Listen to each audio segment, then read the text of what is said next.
I want to talk about visions I had. These visions ran from span of like 20 years. So like it won't be like, oh, just read. Some of these ain't just recent. Some of these are like over time.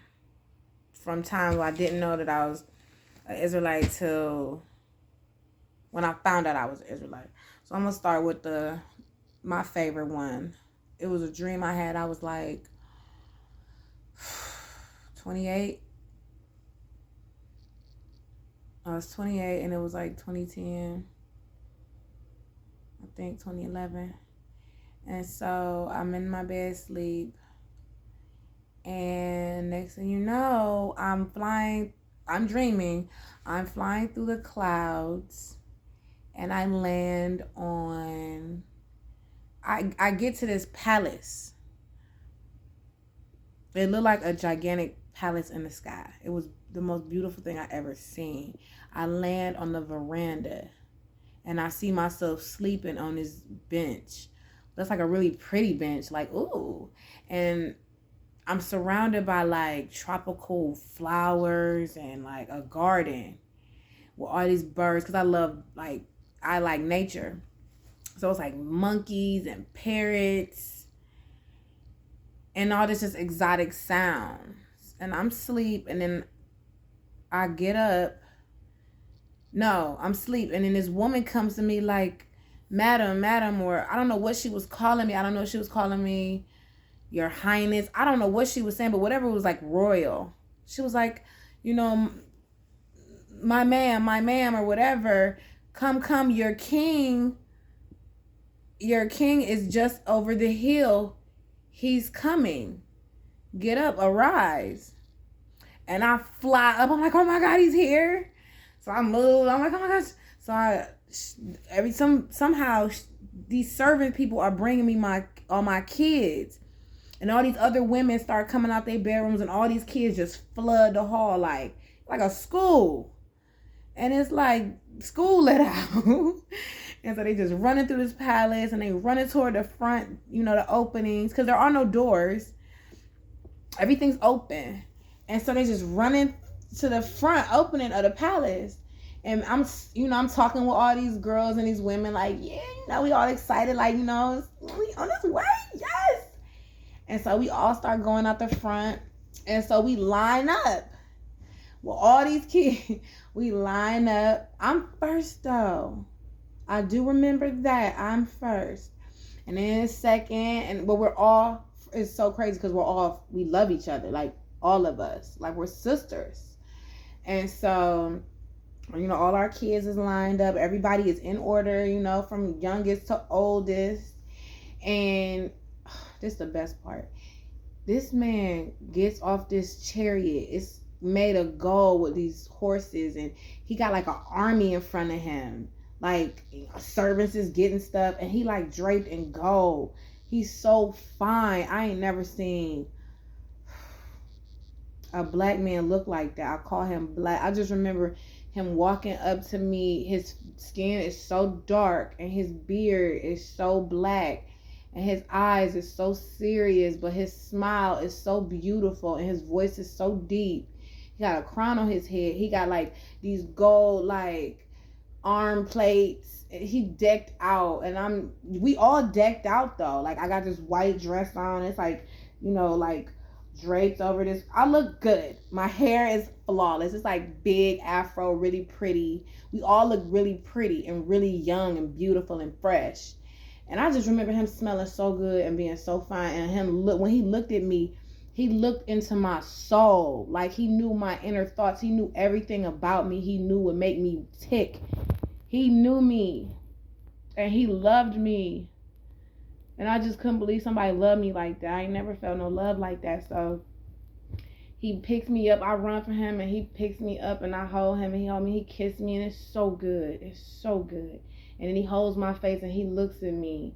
And I'm looking at him like black gold. And then he put me down. And all these children just run up on him and just start jumping on him.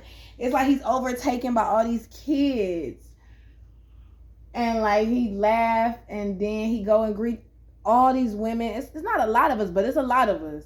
And he go to each woman and do the same thing. And we all just laughing. And me and her, me and the second wife and the third wife, we all giggling and stuff. And we getting the kids together and we go back in the house. And the dream end.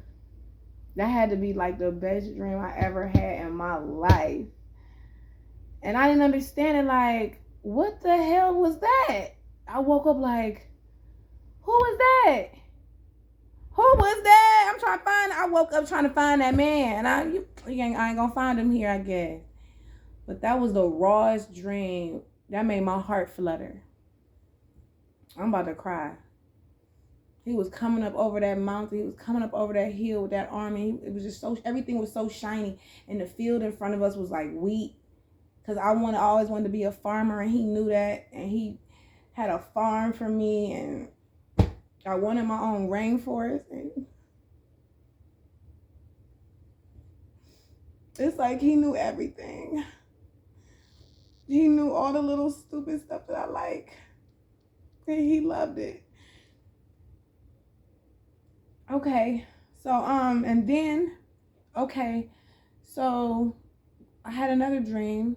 When I was pregnant with my son, Jacob, I was getting out the bed. I was like half sleep. You know, when like you gotta pee and you like wake up, but you half sleep, like you're just going through the motions of getting up, but you know, you just like, So I get up. Before my feet touched the ground, the carpet, getting out my bed, my eyes was open, but I was asleep, but I had a vision. It looked like I was downtown in the middle of a street, and it was all these burnt up cars, and it stank so bad. It was like burnt up cars. Everything was on fire. Everything was red. People were running. It was money on the ground. It was important papers flying. It was wanted ads. It was people running past me. It was people screaming. It was pure hell and pandemonium. And then like this, you could smell like sulfur and like soot and like burnt steel and like rubber. And so I just saw like all these people with crowbars in their hands running by, and it was cars on fire, buildings on, all this shit was on fire. And I'm just standing there looking around like, what the fuck? I was really there. Like, it wasn't no question about, it was a vision, but at the same time, it's like I got transported, pushed into the future. And I was in the middle of like turmoil, like a city crashed, like all hell broke loose, like the world was over. But it had just started though, like it just hit. Whatever hit had just happened. And you could just, I would never forget the smell of the smoke though. Like car exhaust, like fumes, like everything dirty burning. Then I sometimes came out the trance, and then I, just went to the bathroom, came back, got in the bed, and was sitting there. I was up after that. I was like, what the hell was that? Why was I just there? Why did I just see that? Why did I just feel that? Why did I just smell that? Why did I just taste that? I'm like, another vision. So then this is the last dream that I had. I was at home and I'm asleep, and in my dream I'm downtown in front of this really important building that be downtown that everybody be going to, having fun and stuff. And I'm on this bridge, and you can see like the city from where I'm from. So go play. So I'm walking down like this sidewalk in front of the building, and it's high noon, and everything marigold. Everything's like a beautiful Van Gogh painting. It's weird. At first it wasn't like that, but then it started changing into like marigold. Everything just started turning really, like the sun was rising. And it was so shiny and pretty outside. I was like, oh, he looking nice. So this dude, I'm walking, and this dude keep trying to talk to me like, oh man, what's up with you? He all in my ear, trying to grab on my waist and touch on me and stuff like that. I'm like, man, watch out. He all in my ear, like, like basically trying to, game me or whatever. and like be all in my face, like, yeah, you know, da da da da. I mean, he was doing it for a minute, and I kept trying to be like, dude, please, man, just leave me alone, just stop. Like, why? Like, I'm walking down the street, just minding my business. He like, man, you look good. Da da da da. I'm like, dude. Finally, this Native American come along. This man come. He young though. He like 22. He young though. Man, this is the freshest Gadite I ever seen in my life. This man was, man, let me tell you, man. Let me tell you how fresh this man was, okay? Okay, had to be an angel, because he was fresh to death. He walk up, he whispers something to the nigga trying to talk to me. He's like, man. And the dude is mad that the Gadite, the Native American, is talking to him. He like, man, I'm just trying to talk to her, man. He like, man, he talking to him like, man, whatever he doing, whatever he saying to this dude, he checking him. So I'm just standing there watching. So I just see dude walk off. I'm like, fuck this shit, man. He walk off. He like, man, whatever, man. So he walk off. So I'm like, what he say to him? So then the Gadite walk up to me and we start chopping it up. I mean, we have the best conversation. I'm cracking up, laughing. We cracking jokes. He telling me all of this stuff. And I'm like, yeah. I'm like, that's what I be saying. Everything I ever thought and be thinking. He like, yeah, this and this and this and why. He telling me like, why? Man, he dropping knowledge, right? So let me tell you what he had on though. So he got on these like royal blue like boots.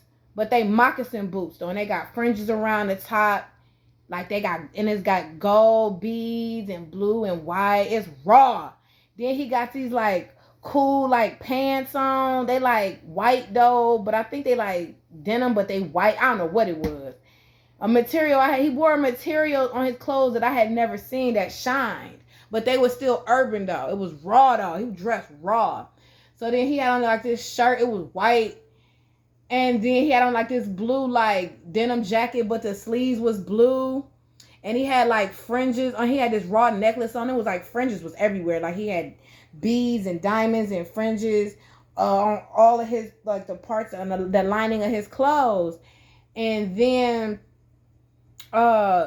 his hair was nice. It wasn't long though. And then he had this